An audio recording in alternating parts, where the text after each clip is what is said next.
Good evening, this is Brass Tacks. I'm Zaka Jacob. Amid the ongoing debate over the Uniform Civil Code, we here at the News 18 network have conducted a groundbreaking survey by a team of more than 800 reporters. We bring you the voice of Muslim women, more than 8,000 of them across 25 different states.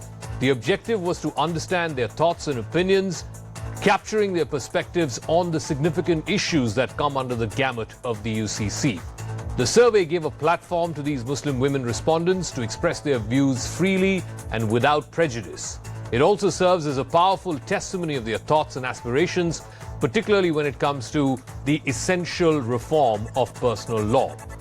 Here's a special report on this mega UCC poll that was undertaken over a period of 5 days between the 4th and 8th of July, covering over 8,000 Muslim women respondents across 25 states by a team of more than 800 reporters.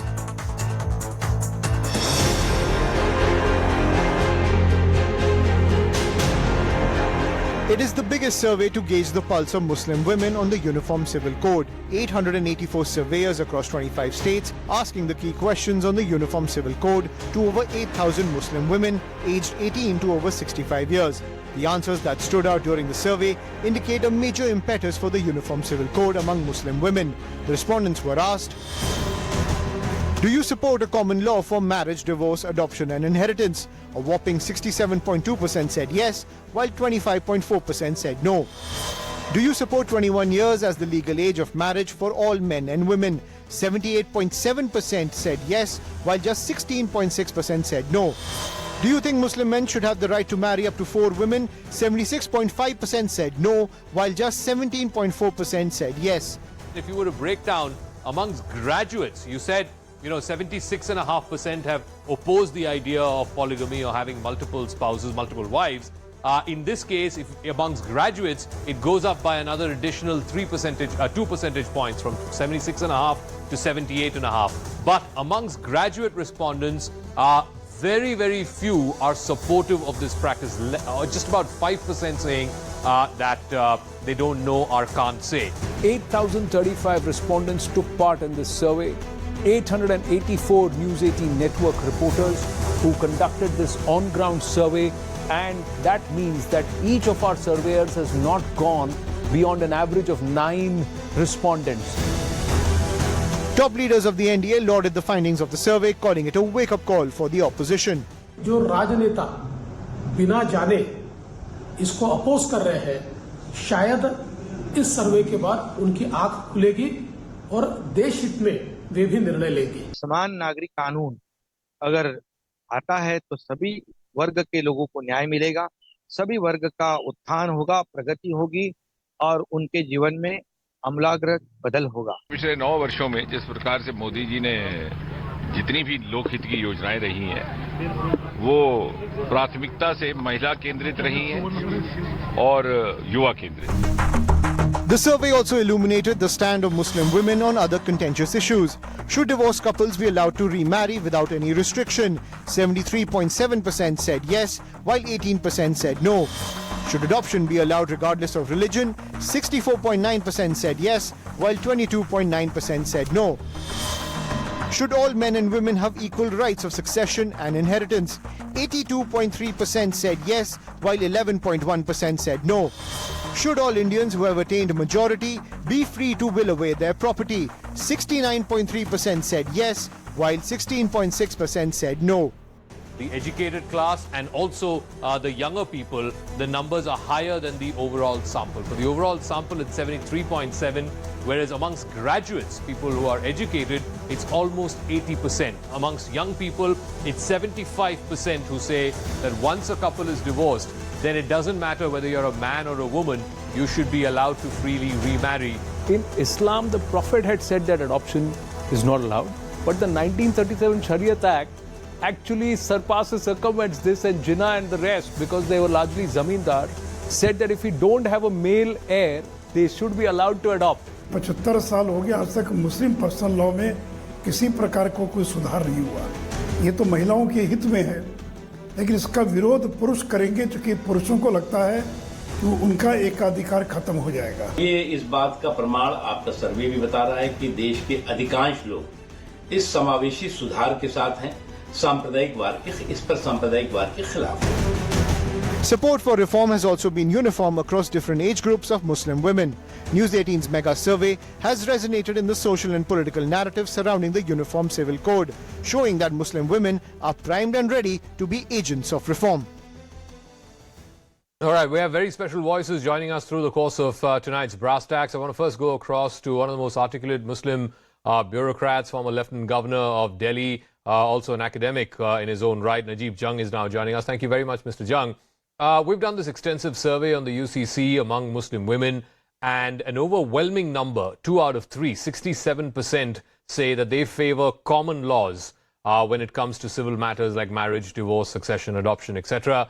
What do you think of this large proportion of support among Muslim women in the Muslim community for these common laws, for these uniform civil laws?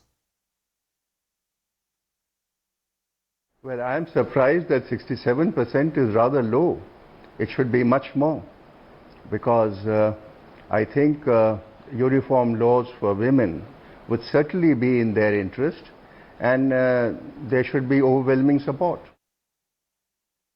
If this is what, and this is a small sample, it's about 8,000 people, if there is such huge support amongst the sample respondents of 8,000, why then is there this dichotomy between what the community is thinking and what the self-appointed custodians of the community are saying that a majority of the community is thinking? You must have seen the All India Muslim Personal Law Board's statement last week saying that the morality of the majority does not override minority rights. Why is there this dissonance? I think, Zaka, there is more rhetoric in the objections rather than substance. Because if you look at the field, I think there would be support for it. And I don't blame the Muslim Law Board, because they don't know what the UCC contains. The government has not put forth a paper which clearly enunciates what lies for them. So I think, in all fairness to the Muslim Personal Law Board and other religious organizations, and why talk only of Muslims, the SGPC also has said things, and the Nagas have said things.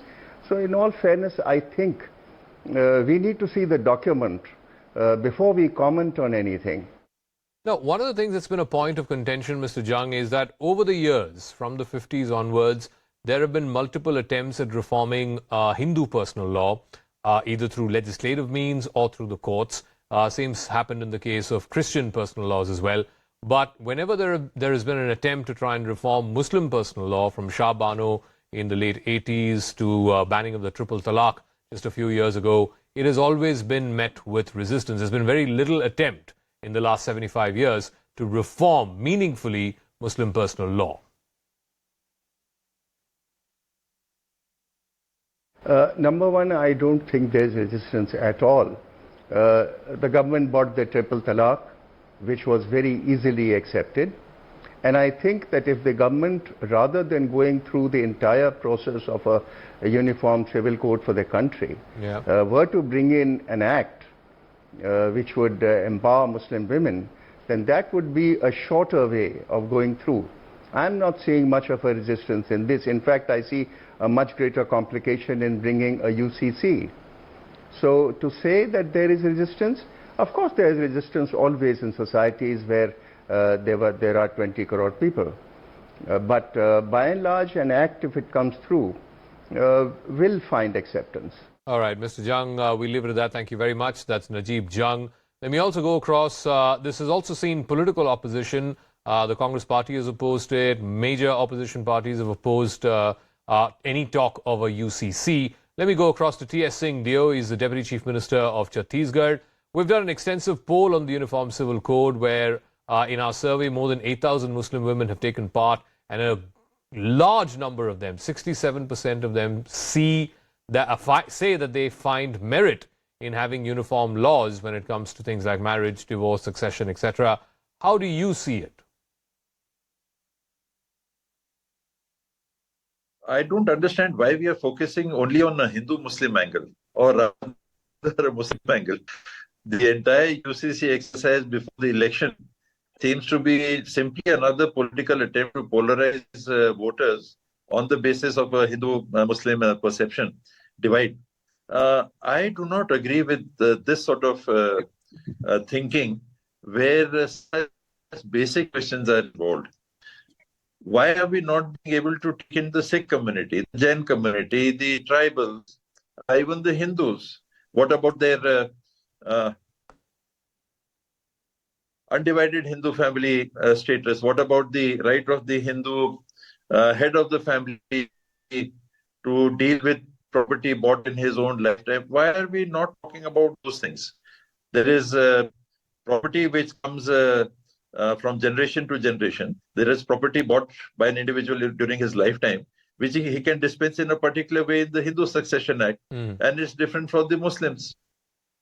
Okay, one of the things, Mr. Deo, seems to be, at least one of the issues that's come to the fore is the discriminatory nature of certain practices, which are, of course, protected as per religious laws when it comes to inheritance, for example, to ancestral property.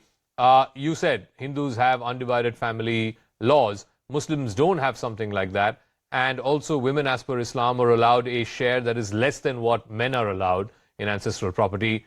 Do you think that because of this UCC debate, discriminatory nature of practices which are protected under religious laws getting questioned now, do you believe that is a good practice? That is something that has come to the fore now? You're again, unfortunately, limiting the matter to Muslims. As far as I am aware, the Muslim Succession Act is more egalitarian than the Hindu one, because in the Muslim Act, the woman is entitled to right to the property of properties made within the lifetime of the male member of the family. Whereas in the Hindus, it is the right of the individual to dispense with the property as he may will, to whether to his children or to anybody else. He can gift it, he can do anything with that property. So we are limiting ourselves to a Hindu-Muslim angle, which is completely incorrect. All right, T.S. Singh, we'll leave it at that. Like I said, the Congress and other opposition parties have opposed any idea of a uniform civil code tooth and nail. Let me now open this up to our guests who are joining us. Our panelists, Vishnu Jain is advocate of the Supreme Court. Tanveer Ahmed Mir will be joining us, also advocate of the Supreme Court. Lalita Kumar Mangalam is former chairperson of the National Commission for Women. And Wajad Habibullah is the former Chief Information Commissioner of India. Vishnu Jain, you know, one of the questions that's been asked by many of the panelists on the show over the last 2-3 hours or so, particularly is, A, why is the government not sharing a draft? What is there in this draft? That's number one. And number two, what are you going to do about these special groups? Tribals in the Northeast, for example. Again, in the Northeast, there are matrilineal communities. Are you going to change this? The SGPC as opposed to... So it's not just the All India Muslim Personal Law Board or Muslim women, but these are various special interest groups that have opposed to UCC. Are you going to offer them some kind of exception, some kind of exemption? See, first of all, the questions which you have asked, let me answer that in a chronological order. The most important thing is that there cannot be any draft because we are at the stage of making a draft. In a legislative process, whenever a legislation like this, which affects the entire community or many citizens of the country, the legislative process is that first the Law Commission takes the suggestions from the various citizens of the country. That suggestions are forwarded to the members of the parliament, then it goes to the standing committee after being passed by the Lok Sabha, then it goes to the Rajya Sabha, and then the law is finally converted into an act. So this is the legislative process. So whoever is asking that please give us the draft, I must tell all of them that please participate in this legislative process. Point number one. Okay. Point number two, which you have said, that there are various groups which need exemption. Mr. Modi, who is the member of the standing committee, has given a statement that so far as scheduled tribes are concerned, they will be left out of this provisions of UCC. And let me also tell you the third point which you had raised, that there is matrilineal society. What will we do with this? So let me tell you that UCC is not going to aim and target at the particular customs of an individual. UCC will step in where there is a malpractice amongst a particular religion or a particular community. Okay. For example, polygamy. For example, bigamy. For example, female genital mutilation. For example, child marriage. for example, halala, for example, iddat, for example, sati pratha, for example, divorce, Hindu widow divorce remarriage act. So these are the things which UCC is looking at. Okay. These are the things which is gender justice issue, which is female dignity issue, is what the UCC is aiming at. Tanveer Ahmed Mir, the underlying principle seems to be that when it comes to civil matters, marriage, divorce, succession, adoption, etc., you cannot take refuge for discriminatory practices behind protections offered by religious laws. That seems to be the overwhelming message. For example, on property rights, 82% of our respondents have said that women and men, Muslim men and Muslim women, should have equal property rights. Yes. Tanveer Mir.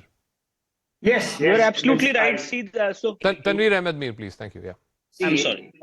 Insofar, Zaka, insofar as the call for uniform civil code is taken into consideration, let me tell you that it is not that the drafting committee of the Indian Constitution did not debate on the requirement of UCC at all. It is for a particular purpose that UCC was not, conferred as a basic right in the Chapter 3 as a fundamental right of anybody. And that's why the drafting committee put it in Article 44 for the very reason that because this country for thousands of years has been so diverse in terms of its practices, therefore to push a UCC directly, immediately, and without a discussion may lead to many problems. Now, on gender equality, nobody can have, any reservation. But at the same time, the UCC, in terms of the noise which is taking place today, and that's why you are having a program, and you have never had a program, about 8 years ago or 2 years ago, is an issue which cannot be pushed, by issuing a whip in the parliament. Okay. These are issues which are concerned with balancing the basic rights and fundamental rights in terms of Article 14 and also in terms of Article 25 and 29. Both are part of Part 3 of the Constitution and are enforceable by any person who lives within India and also by a citizen.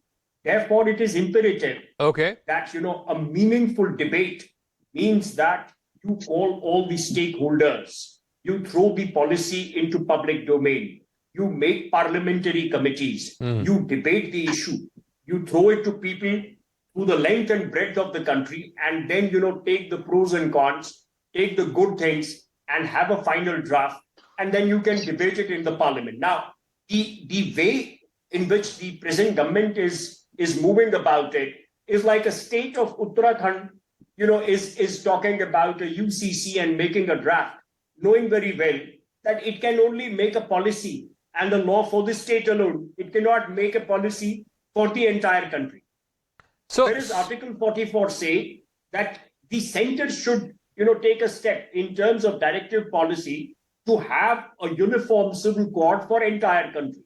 Now, within that uniform civil code, I believe the moment you ride on the horse of exceptions, then you are riding a very, very unruly horse, which will be kicking, frothing right and left, and also on a 360 day. You cannot have exceptions at all for anybody. So Lalita Kumar Mangalam, when you're calling, if you're calling it uniform, then you cannot have exceptions. That is the contention by Tanveer Mir. I'm coming down to another basic fundamental issue, and that is, let's say when it comes to adoption, as per Islamic law, adopted child is not recognized as a legal heir, especially when there is a biological child and then there is an adopted child. An adopted child is not necessarily recognized as a legal heir. Even when it comes to divorce, a Muslim woman has to go through the period of what is called iddat. It could be 3 months, it could be 6 months before she is allowed to remarry, whereas a Muslim man has no such restrictions.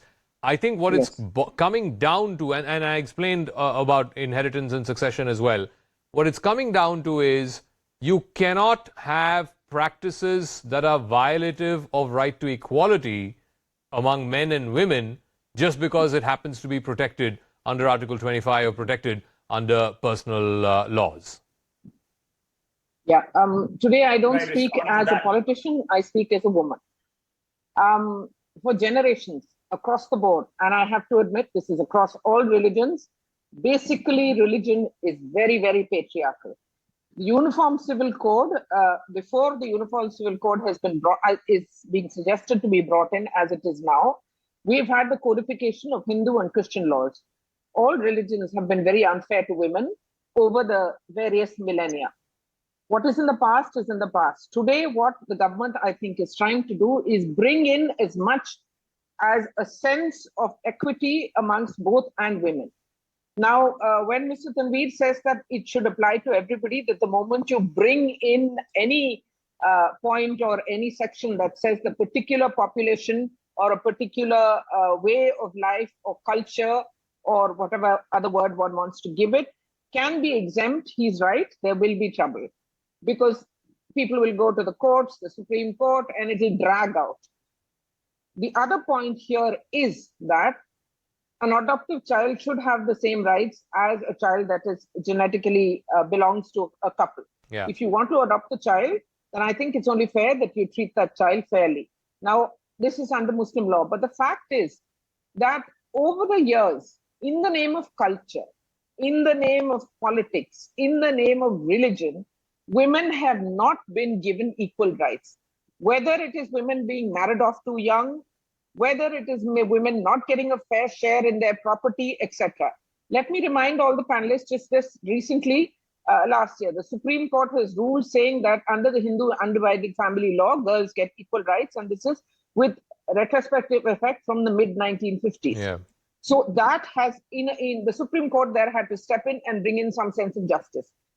All religions, Jain, Sikh, whether it's Bora Muslims or non-Shia Muslims, etc., everybody will have to follow and should follow the UCC. All girls should have an equal chance, at least. Okay. With regard to the age of marriage, it was increased from 18 to 21 just recently, as you know. All young girls want to be able to go to college. In today's day and age, where information is available at the, literally the click of a button or at the end of your fingertips, everybody wants to have a chance to be their own masters. I don't think that it is fair to say that generations and millennia of Indian customs, regardless again of the religion one may belong to, are going to be blown to smithereens just because girls are educated, or that they are given a chance to be able to stand on their own feet. I think you're being very, very unfair to women. If anybody says that. So let me even ask. If other women say that, I would say they are being very unfair to women. Yeah, let me ask. What the UCC does give to across the board, again, I'm saying every woman from every religion is an equal chance. Okay. I'm not saying that these laws may not be broken. All laws are broken quite often. So it's about an equal chance. It gives the promise to a young girl that yes, you too can compete. Let me ask. You can show that you can do it. Sure. Let me ask Wajad Habibullah. This survey that we've undertaken, Mr. Habibullah, more than 8,000 Muslim women have participated. More than 90% of them have voluntarily shared their name, identity, address, etc. But we have withheld all of that in the interest of their privacy. And this is across 25 states, 8,000 women, more than 800 reporters have gone out. And this is not a Twitter or a Facebook poll. This is a physical poll where a link was sent to them, a mobile link. They fill up a questionnaire and then they upload that. A professional licensed software was used to collate the data, and we're presenting the results of that. Do you think, and this is something that has been sort of bothering a lot of people, you have self-appointed custodians, representatives of the community who are saying one thing, and then you have an overwhelming majority of women of the community whose opinion seems to be completely at dissonance with what these self-appointed custodians are saying, as is evident from today's survey. How would you see this dissonance?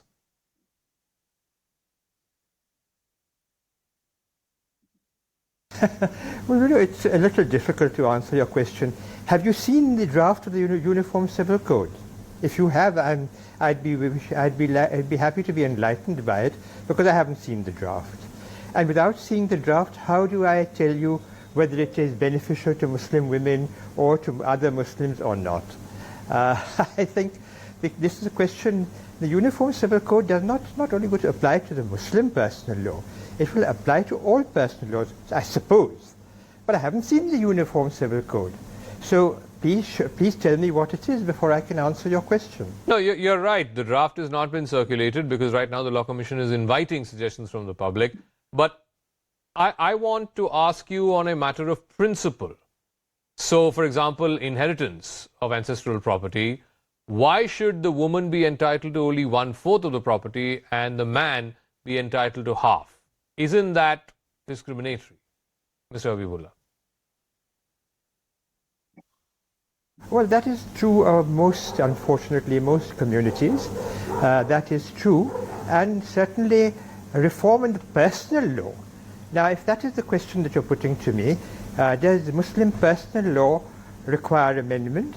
Well, certainly. And so do the personal laws of other communities, like the Anand Marriage Act and so on, and the tribal communities, the Lingayats. Okay. Certainly, these all require to be brought to modernized in consonance with how the rights of women have evolved. But why are you simply raising the question of Muslim women? The Uniform Civil Code will not apply only to Muslims. Also, are you suggesting that it will apply only to Muslims? No, of course not. It will apply to all Indians. So that's why it's called a Uniform Civil Code, which is why, Vishnu Jain, I come back to that point. Not just in the Northeast, there are other communities. In South India, for example, there are certain communities that follow matrilineal succession. The properties are inherited by the daughters and not by the sons. Will the Uniform Civil Code allow for such practices to continue, or will it clamp down on such practices and we have, common set of civil laws and a common set of civil practices when it comes to marriage, succession, adoption, etc.? See, let me clarify this position to my understanding. According to me, the Uniform Civil Code is not going to hamper the practices which are not affecting the dignity of a woman. The Uniform Civil Code is going to affect those individuals or those communities where there is malpractice. For example, I think both the seniors and all the panelists who have spoken here, they have put up their point of view very, very nicely. And the point here is this, that we are in a legislative process and where we are talking about certain broad principles. Now, let me give you a world perspective on Uniform Civil Code. Let me tell you and let me give you the facts and figures. In 112 countries, Zaka, polygamy is banned. Out of that, there are so many Muslim countries where polygamy is banned. Then, so far as female genital mutilation is concerned, 200 million girls are affected by female genital mutilation. Around $1.4 million is spent every year so far as the diseases which arise out of female genital mutilation are concerned. So far as child marriage prohibition is concerned, let me tell you, Zaka, if India does this, India will be the first country in the world to abolish child marriage. So far as uniformity is concerned with the aspect of uniformity. So I am telling you that please, when we are debating upon Uniform Civil Code, we have to keep in mind the basic grand norm that we are talking about the dignity of a woman. We are talking about equal rights of a woman, and whichever community, whichever personal law is hampering those aspects, we are going to debate upon it. There is no question of having a draft as of now. So we are debating as to what is the practices which are there in various One of the arguments has been put forth is whenever, let's say, Indian Muslims migrate to the US or UK, and this is the Western liberal democracy ideal, right? That just because you happen to be from A religion or B religion, it doesn't mean that you don't have one civil law. In the US, all citizens of that country have one civil law. In the UK, all citizens of the UK have one civil law. So if Indians who migrate to those countries are okay with living with one civil law in those countries, then why are you opposed to one civil law here in India? Well, it's an important question. You see, somebody migrating from here, irrespective of, and let me tell you, Zaka, you see, the Uniform Civil Code debate, unfortunately, is always projected in a manner that as if, it's only the Islamic community in India which has a problem with it. And that's not a fact. When you are migrating to a different jurisdiction, you obviously, stay there in terms of laws there. Now, I'll tell you two countries which are, Islamic dominant, which have implemented, in terms of restriction on absolute restriction on polygamy, means that you can only have one wife or one marriage or one spouse, is Turkey and Tunisia. In other Islamic countries, you can still have polygamy, but with certain restrictions. Now, in a constitutional democracy where you have a written constitution, in terms of rights of the citizens which flow from, the rights of practicing your religious belief with an element of freedom, means that those religious beliefs are to be tested in terms of not on scientific logic, certainly not on discriminatory practices. And that's why it's upon introspection of the communities themselves that, see, even in India, what is the percentage polygamy is made more a political issue than a real issue on ground reality. Now, even amongst the Muslim community, the problem of polygamy is not more than 1%. And out of that 1%, if you do a real data analysis, you will find that people from other religions, suddenly adopt a Muslim name in order to have another spouse. So the reality is not so threatening that, that some person will get overwhelmed. But that doesn't mean that there should not be a gender reform. And let me tell you, when you talk about uniformity, we'll still have great problems, in majority community. When you go to a place like Rajasthan, or still under Hindu law, codified, a child marriage is still, a legal marriage, but also a criminal offense at the same time. So let me ask Lalita Kumar Mangalam, one of the things that's being, one of the problem areas that's being red flagged by a lot of folks is this HUF, or Hindu Undivided Family, property that is owned jointly by a family for which, tax rebates are given. If you were to own that individually, then you would have to pay, tens of millions as taxes. Will that be exempt from UCC? Can that be exempt? And if it is, then can you still call it a uniform civil code? There is no Muslim Undivided Family Act, or there's no Christian Undivided Family Act. It's only... Kaka, I just reminded you that the Supreme Court has already struck that down. They've already said that under the HUF, women have equal rights of succession, and this is with retrospective effect from, I think, 1954 or 56. No, but they have tax protections. There are tax implications. And therefore... HIBA also has tax exemptions. There are tax implications, ma'am. HIBA also has tax exemptions. There are tax implications, yes, but the law has been, if the Supreme Court has said that law has been struck down, and I mean, I don't know what will happen to property that has already been inherited in the past, but certainly for property today, or ever since the law came in, and in future, Hindu women who were not treated fairly now have a chance at being at getting their fair share of the property. No, the UCC cannot leave that out. The UCC should not leave out any so-called customary law that is unfair in terms of inheritance or marriage or divorce or adoption, etc., regardless of religion. That is why it is called the Uniform Civil Code. And I'm repeating what I said earlier, that if exceptions are brought in, then I think that it's really, the law really will not be as effective as it should be. Tanveer, quick response, and then I'll get Mr. Hazimullah also. Yeah, 30 seconds. The problem here, Zaka, which is worth a debate is, for example, you create an exception for tribal communities or, certain community, SC communities, ST communities, out of Madhya Pradesh, out of Jharkhand, out of Chhattisgarh, out of Northeast, wherever. And a tribal woman or a tribal man wants to marry a non-tribal person. What happens? Which code will be followed? What will happen if tomorrow there is a conflict? And uniform civil code cannot be only restricted or, it cannot be cribbed, bind and confined only to uniform civil code on marriage. Because then it's a political narrative. Rather than a real social narrative. If it's a uniform civil code, as you rightly use the example, in United States of America, everybody has to adhere to it, whether he's Indian, Chinese, Japanese, Korean, or whether he comes from, any state of polyandry, polygamy. That's how they work. And if you have to take gender discrimination out of the question, it's not that we will continue gender discrimination for tribals, for scheduled castes, for scheduled tribes, or other people, or we'll continue, recognizing a valid Hindu marriage between a 5-year-old girl and a 6-year-old boy, and then still treated as a criminal offense. So therefore, on an interpretation and for every Indian citizen to have equal right, okay, you cannot have an exception. So let me go back to Mr. Habibullah. I come back to one of the areas that's being cited, or one of the concerns that's being cited is for Hindu laws, Hindu personal laws. There have been numerous attempts since the time of the Constituent Assembly to reform Hindu law from 1955, and then in the 60s there were multiple attempts.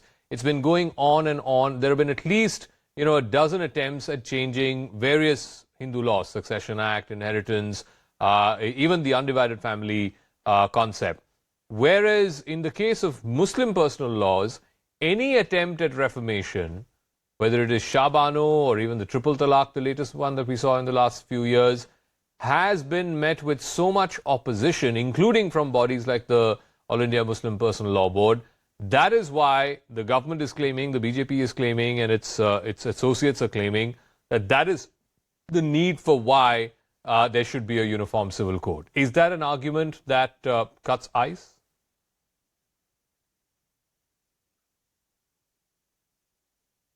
Some Muslims, and certainly the clergy would oppose, clergy of any religion. Why the Muslims? The clergy would oppose that. For example, the argument over the question of triple talaq. It was admitted that the idea of triple talaq is a heresy, yet it was part of Muslim personal law. So it was actually anti-Shariat, but a part of Muslim personal law. So certainly, the Muslim personal law requires to be amended, but and discussed. But I think this is you will agree that this is somewhat absurd discussion when you don't know what is actually proposed. Now you have suggested which particular clause of the Uniform Civil Code will this be in regarding the equality of inheritance, and that will of course apply to all communities. It will be the Hindu Marriage Act. It will be all these taken together would be the case. Now, simply because there are certain shortcomings, certainly, in Muslim personal law, then amendment of Muslim personal law. That is what the Shah Bano amendment had attempted. Whether that has been beneficial or not beneficial is another matter. I mentioned the Shah Bano amendment because I had something to do with it. I was a part of the Prime Minister's office at that time. But, let us discuss something. And so far as discussing the idea of a uniform civil code is concerned, no, I would not be opposed to the idea of discussing it. But if you are trying to give the impression, and you are, that it is directed only towards Muslims, then certainly I feel that is a cause of offense. Again, I come back to, I said this at the start of the program. The reason why we have done this sample survey amongst Muslim women is twofold. They are the victims of what we call double discrimination. They are discriminated against because they are women, and they're discriminated against because they are Muslim. So they are bearing the brunt, the worst of both worlds, as it were. And there was this narrative seemingly conveyed by All India Muslim Personal Law Board and other bodies who claim to represent all Muslims in this country, that the community is vehemently opposed to any idea of a uniform civil code. That is not what the survey has found. Like I said, overwhelming majority of the 8,000 plus respondents, 67%, 2 out of 3 are saying they agree in principle. Forget about, let's leave Hindu, Muslim, Christian out of the way. In principle, that every Indian citizen should have equality when it comes to matters of marriage, succession, divorce, adoption. The same rules should apply to every Indian. That is the point, Mr. Habibullah. Dear fellow, May I request you to adhere to logic?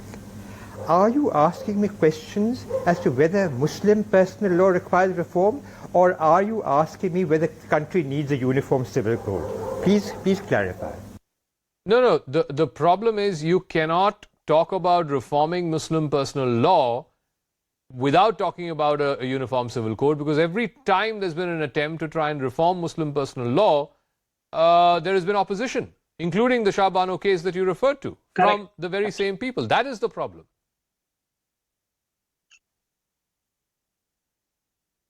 My dear fellow, the principle you are asking me about is whether the Muslim personal law requires reform or not. That is the principle, isn't it? Yes. So of course Muslim personal law, like the religious laws or traditional laws of every community, they require reforms. Over a period of time, they do require reforms. The Quran is not a code of law, as has been clarified so many times by Muslim jurists. The Sharia is only drawn from principles of the Quran, and therefore is subject to amendment from time to time. So Muslim personal law certainly can be reviewed, and certainly it can be considered for reform. Okay. But whether it should be substituted by uniform civil code, that is another question altogether. All right. So let us. That's why I say, please apply a little logic. Yeah, no. The logic is the logic is derived also from history. Anyway, Tanveer wanted to make a point, and then Vishnu Jain, after which I'll wrap. I tell you as a culminating point. If a country like Turkey, if a country like Tunisia, if many other countries where Islamic communities or Muslim communities are predominant, can certainly debate upon these issues, where it's not a matter of, certainly it would be some amount of political manifestation there as well, but not in terms of, a perpetuated conflict between a community A and a community B. And if they can do it, certainly Indian Muslims can do it. And why not? But that debate has to be a debate within. The responsible people have to stand up to the situation, and they have to see how those countries have adopted these laws in terms of the practices of both the core religion as well as the practice which we call as Sharia, and then have a balancing approach, because by no stretch of imagination can we do justice to any religious conscience, a conscientious belief, if at the end of the day we are discriminating our own daughters, our own wives, our own sisters. No, I'll just make one limited point. I'm completely out of time. I don't know if the comparison, yes, there is need for reformation within Muslim personal law, no doubt about it. And maybe there are good examples in what Turkey has done or what Tunisia has done. My limited disagreement there, though, is none of those countries are democracies. If your idea or your ideal is to move towards, Western liberal democracies, then it should be what, is being followed in the UK. After all, we have a Westminster form of government, the division between executive, legislature, and judiciary. We have our common laws are all based on British laws. So, point is, that is the ideal that we should be working towards, not something that's followed in an Islamic nation, because India is a working democracy. It's a secular republic.